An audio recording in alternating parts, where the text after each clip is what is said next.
fill up over the next few minutes and I'll be right back. If you happen to see this, I'll be right back.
Hello, and thank you for joining me. Um, if you would, please take a second and share this to your social media, letting people know that this is going on.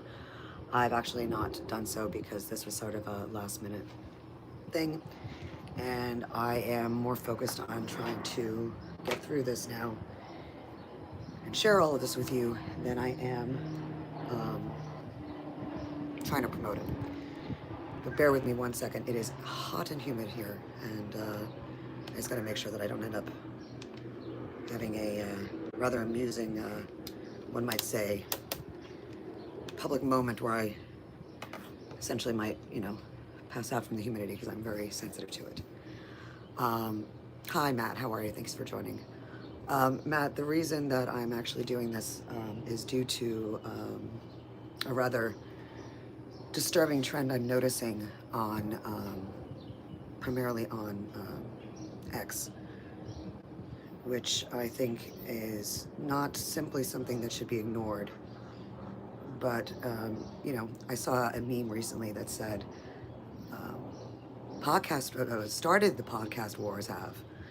Anyhow, I'm going to also just, do a quick post here, and then I'm going to put in some earbuds so that you guys can hear me even better.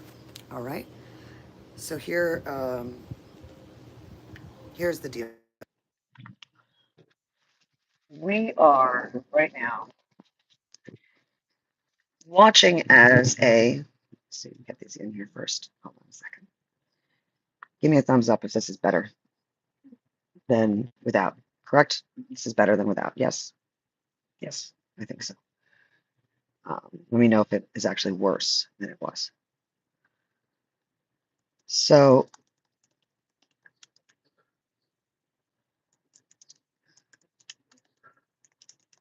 so we're discussing today, or rather, I'm going to be sharing with you Power of the Powerless by Vaclav Havel. And I'm going to place into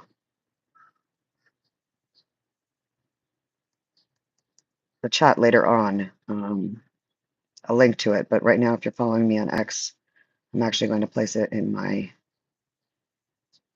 most recent post.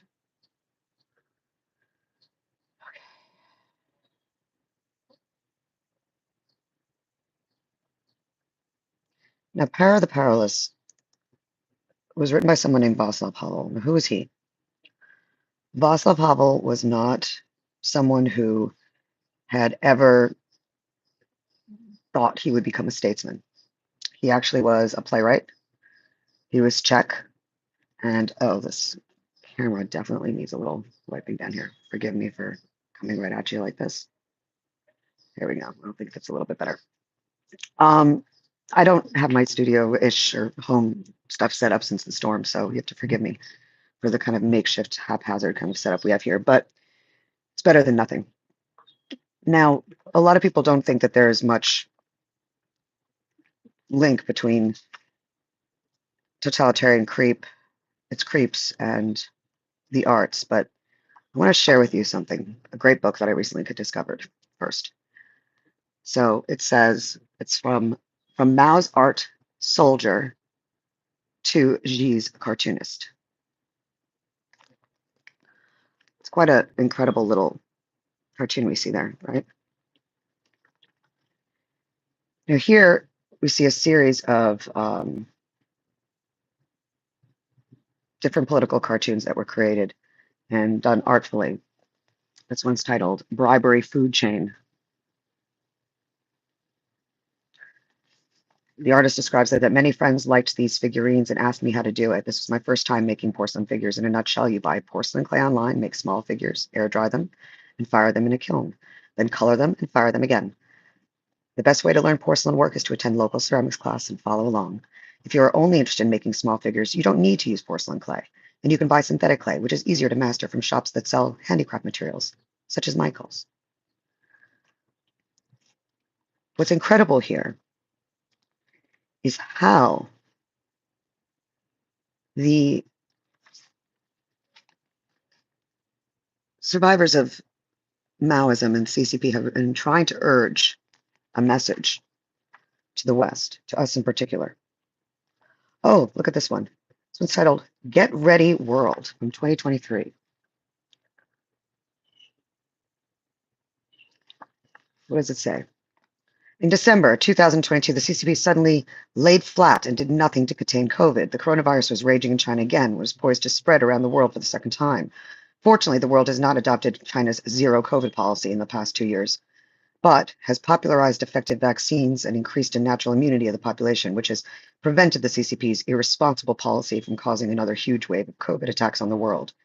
So, whatever your position on vaccines, the awareness that the zero COVID policies were as they were. Now, this was published in 2024. It's by this artist. His name is Shaman Li. Born in Beijing, Shaman Li grew up in the countryside, worked as an art soldier during the Cultural Revolution, studied in Peking University, class of 77 in economics, and after the Cultural Revolution came to the United States in 1982, received a PhD in sociology from Princeton, and did postdoctoral research at Harvard University Fairbanks Center for Chinese Studies. He's currently professor, eminent scholar, and chair of the Department of Management at Ord Dominion University in Virginia, USA. What I find fascinating here, oh, here's another.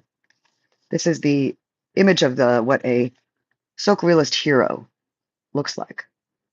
If you remember my dancing nurses threads, I showed you the evolution of the whole dancing nurses phenomenon and its roots in a Chinese form of dance implemented under Mao.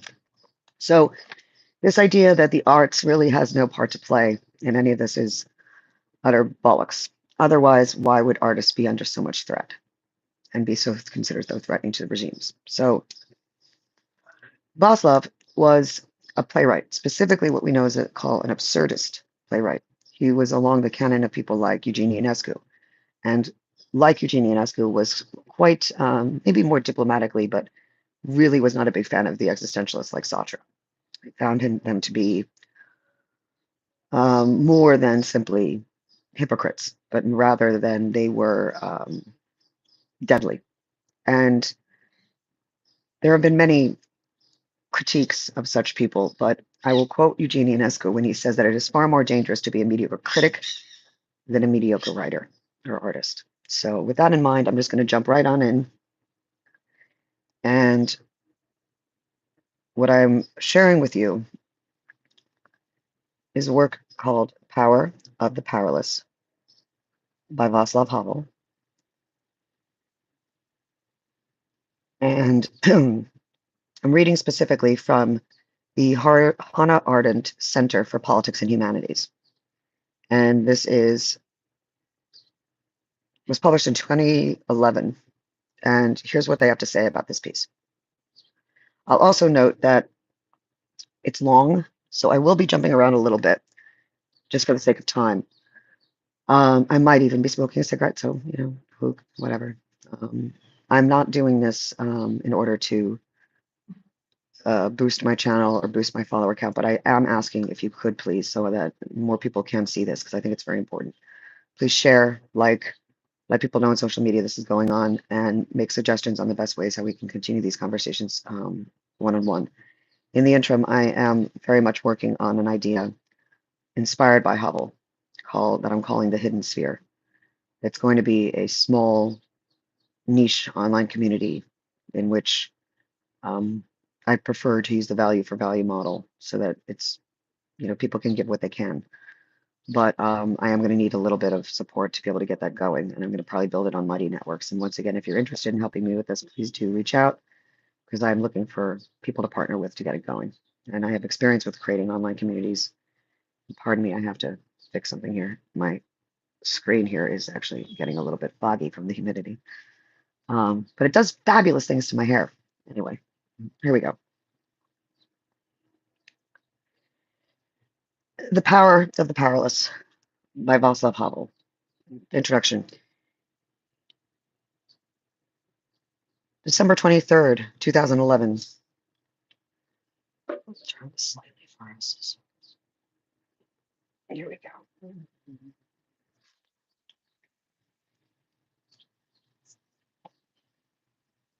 The Power of the Powerless, October 1978, was originally written quickly, Havel said later, as a discussion piece for a projected joint Polish-Czechoslovak volume of essays on the subject of freedom and power.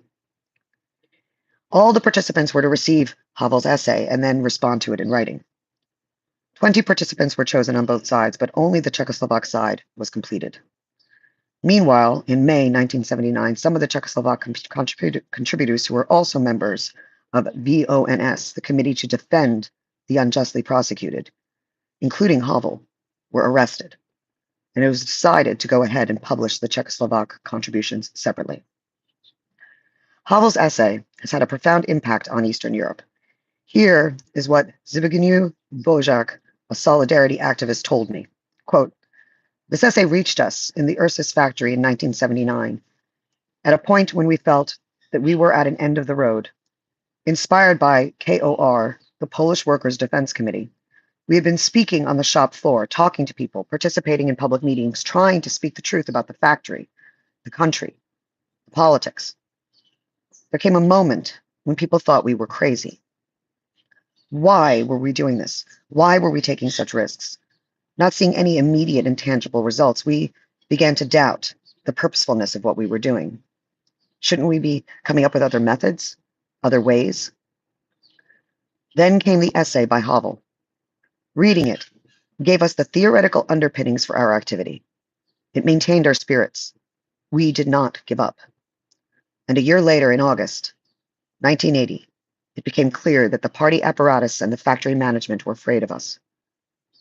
We mattered, and the rank and file saw us as leaders of the movement. When I look at the victories of Solidarity and of Charter 77, I see in them an astonishing fulfillment of the prophecies and knowledge contained in Havel's essay.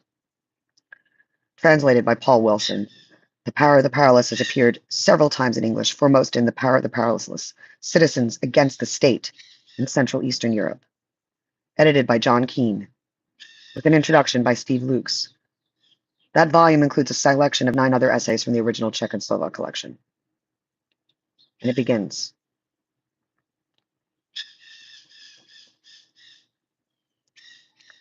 I'm going to post this one more time.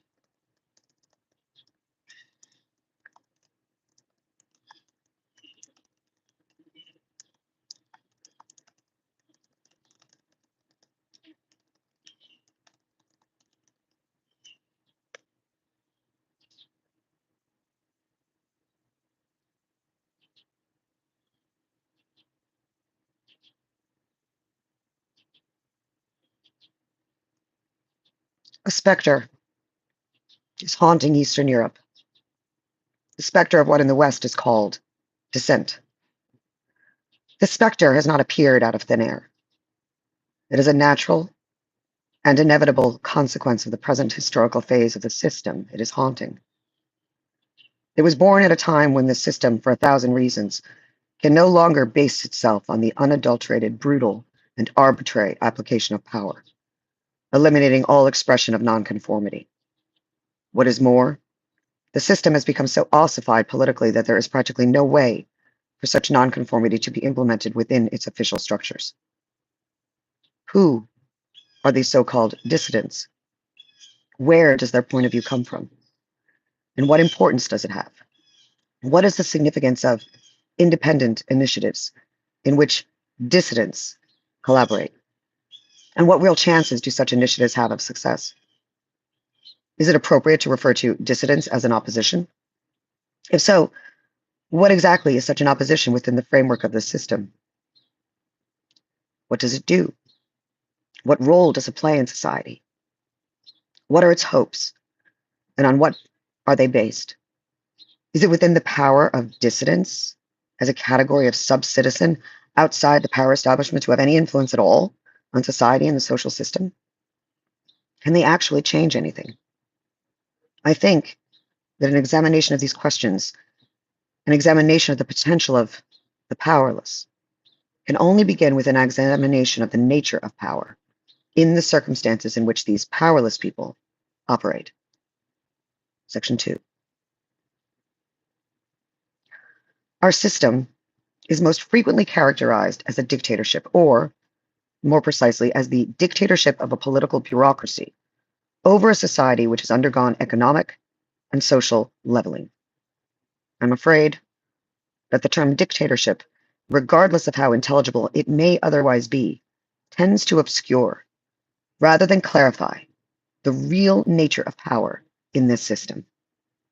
We usually associate the term with the notion of a small group of people who take over the government of a given country by force.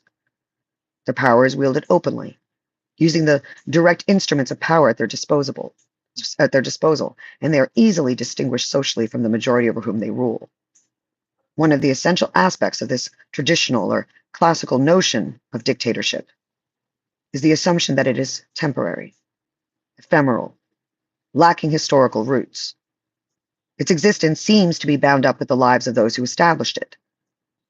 It is usually local in extent and significance, and regardless of the ideology it utilizes to grant itself legitimacy, its power derives ultimately from the numbers and the armed might of its soldiers and police. The principal threat to its existence is felt to be the possibility that someone better equipped in this sense might appear and overthrow it. Even this very superficial overview should make it clear that the system in which we live has very little in common with a classical dictatorship. In the first place, our system is not limited in a local geographical sense. Rather, it holds sways over a huge power block controlled by one of the two superpowers. And though it quite naturally exhibits a number of local and historical variations, the range of these variations is fundamentally circumscribed by a single, unifying framework throughout the power block. Not only is the dictatorship everywhere based on the same principles and structured in the same way, that is, in the way evolved by the ruling superpower, but each country has been completely penetrated by a network of manipulatory instruments controlled by the superpower center and totally subordinated to its interests. In the stalemated world of nuclear parity, of course, that circumstance endows the system with an unprecedented degree of external stability compared with classical dictatorships. Many local crises, which in an isolated state would lead to a change in the system, can be resolved through direct intervention by the armed forces of the rest of the bloc. In the second place, if a feature of classical dictatorships is their lack of historical roots, frequently they appear to be no more than historical freaks, the fortuitous consequence of fortuitous social process or of human and mob tendencies. The same cannot be said so facilely about our system. For even though through our dictatorship has long since alienated itself completely from the social movements that gave birth to it, the authenticity of these movements, and I'm thinking of the proletarian and socialist movements of the 19th century, give it undeniable historicity. These origins provided a solid foundation of sorts, of which it could build until it became the utterly new social and political reality it is today, which has become so inexorably a part of the structure of the modern world. A feature of those historical origins was the correct understanding of social conflicts in the period from which those original movements emerged. The fact at the very core of this correct understanding, there was a genetic disposition toward the monstrous alienation characteristic of its subsequent development, and it is essential here. And in any case, this element also grew organically from the climate of that time, and therefore can be said to have its origin there as well. One legacy of that original correct understanding is a third peculiarity that makes our systems different from other modern dictatorships. Now, I encourage you to notice that even when he's not using the term socialist realism or Sok realism, how he's hearkening to it. Remember, socialist realism is defined as the correct and truthful understanding of reality through its revolutionary movement. So you hear him hearkening to those terms.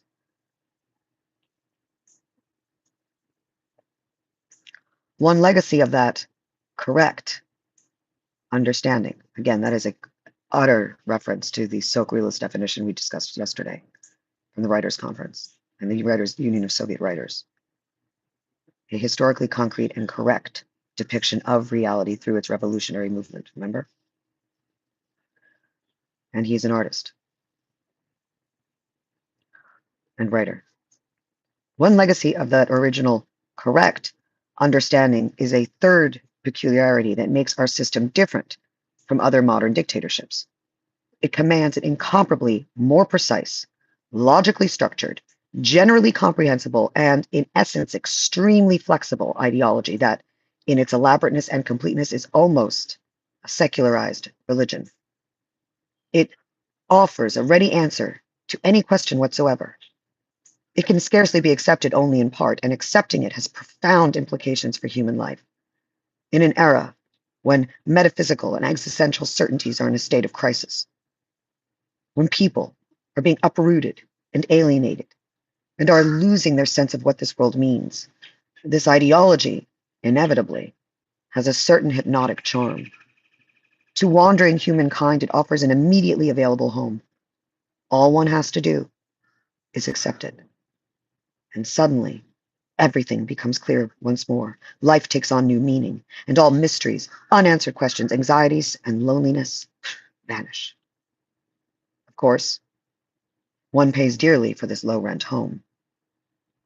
The price is the abdication of one's own reason, conscience, and responsibility, for an essential aspect of this ideology is the consignment of reason and conscience to a higher authority. The principle involved here is that the center of power is identical with the center of truth. In our case, the connection with Byzantine theocracy is direct.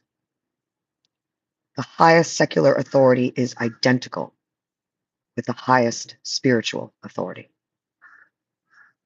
It is true, of course, that, all this aside, ideology no longer has any great influence on people, at least within our bloc, with the possible exception of Russia, where the serf mentality with its blind, fatalistic respect for rulers and its automatic acceptance of their claims is still dominant, and combined with a superpower patriotism which traditionally places the interests of empire higher than the interests of humanity. But this is not important, because ideology plays its role in our system very well, an issue to which I will return, precisely because it is what it is. Fourth, the technique of exercising power in traditional dictatorships contain a certain necessary element of improvisation. The mechanisms for wielding power are, for the most part, not established firmly, and there is a considerable room for accident and for the arbitrary and unregulated application of power. Socially, psychologically, and physically, conditions still exist for the expression of some form of opposition. In short, there are many seams on the surface which can split apart before the entire power structure has managed to stabilize. Our system, on the other hand, has been developing in the Soviet Union for over 60 years, and for approximately 30 years in Eastern Europe. Moreover, several of its long-established structural features are derived from czarist absolutism. In terms of the physical aspects of power, this has led to the creation of such intricate and well-developed mechanisms for the direct and indirect manipulation of the entire population that, as a physical power base, it represents something radically new. At the same time, let us not forget that the system is made significantly more effective by state ownership and central direction of all means of production. This gives the power structure an unprecedented and uncontrollable capacity to invest in itself, in the areas of bureaucracy and the police, for example, and makes it easier for that structure, as a sole employer, to manipulate the day-to-day existence of all its citizens. Finally, If an atmosphere of revolutionary excitement, heroism, dedication, and boisterous violence on all sides characterizes classical dictatorships, then the last traces of such an atmosphere have vanished from the Soviet bloc. For some time now, this bloc has ceased to be a kind of enclave, isolated from the rest of the developed world and immune to the processes occurring in it. To the contrary, the Soviet bloc is an integral part of that larger world, and it shares and shapes the world's destiny. This means, in concrete terms, that a hierarchy of values existing in the developed countries of the West has, in essence, appeared in our society. The long period of coexistence with the West has only hastened this process. In other words, what we have here is simply another form of the consumer and industrial society, with all its concomitant social, intellectual, and psychological consequences. It is impossible to understand the nature of power in our system properly without taking this into account. The profound difference between our system in terms of the nature of power and what we traditionally understand by dictatorship, a difference I hope is clear, even from this quite superficial comparison, has caused me to search for some term appropriate for our system purely for the purposes of this essay. If I hither refer to it henceforth as post-totalitarian system, I am fully aware that this is perhaps not the most precise term, but I am unable to think of a better one. By the way, note, instead of postmodernist, he's calling it a post-totalitarian. I hope you understand what's being implied here. I'm fully aware that this is perhaps not the most precise term, but I am unable to think of a better one.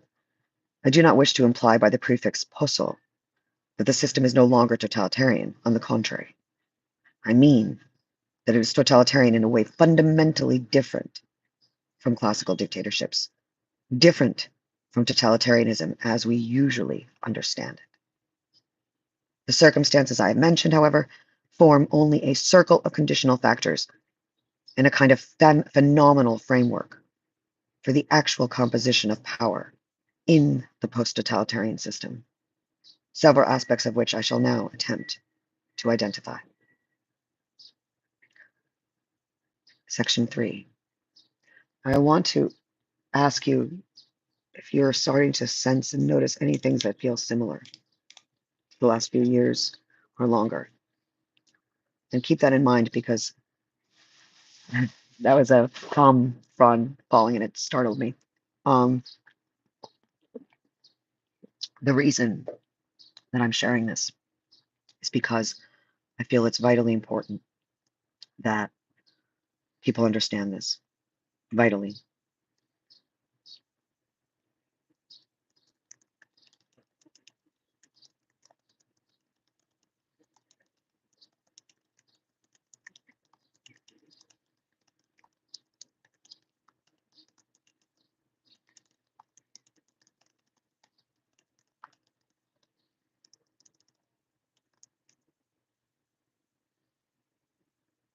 I'm encouraging people to join again.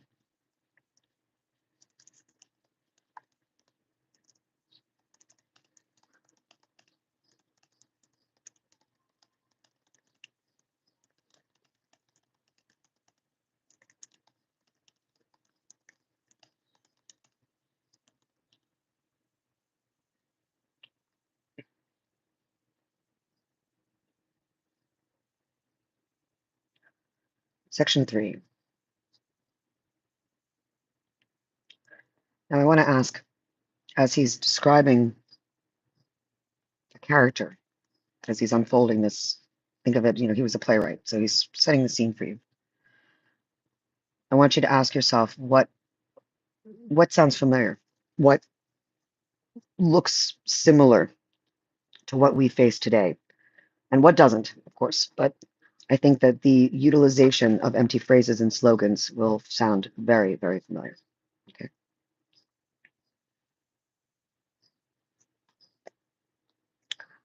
Section 3, the manager of a fruit and vegetable shop places in his window, among the onions and the carrots, the slogan, "Workers of the world unite." Why does he do it? What is he trying to communicate to the world? Is he genuinely enthusiastic about the idea of unity among the workers of the world? Is his enthusiasm so great that he feels an irrepressible impulse to acquaint the public with his ideals? Has he really given more than a moment's thought to how such a unification might occur and what it would mean? I think it can be safely assumed that the overwhelming majority of shopkeepers never. I have to switch out of this, out of these earbuds. Pardon me. Now, imagine instead of a shop, we've got social media, and imagine instead of the phrase "workers of the world unite," we've got From the river to the sea, and believe all women. Any of these slogans, these political slogans that get hashtagged and shared and, you know, turned into something. Just keep that in mind, because the phrases don't matter. They all do the same thing. And you'll see why. It can safely be assumed that the overwhelming majority of shopkeepers, or we could say bots, Twitter users, social media people, anything, because it's part of what we all do, okay? Never think about the slogans they put in their windows, nor do they use them to express their real opinions. That poster was delivered to our greengrocer from the enterprise headquarters, along with the onions and the carrots. He put them all in the window simply because it has been done that way for years. Because everybody does it. And because that is the way it has to be. If he were to refuse, there could be trouble.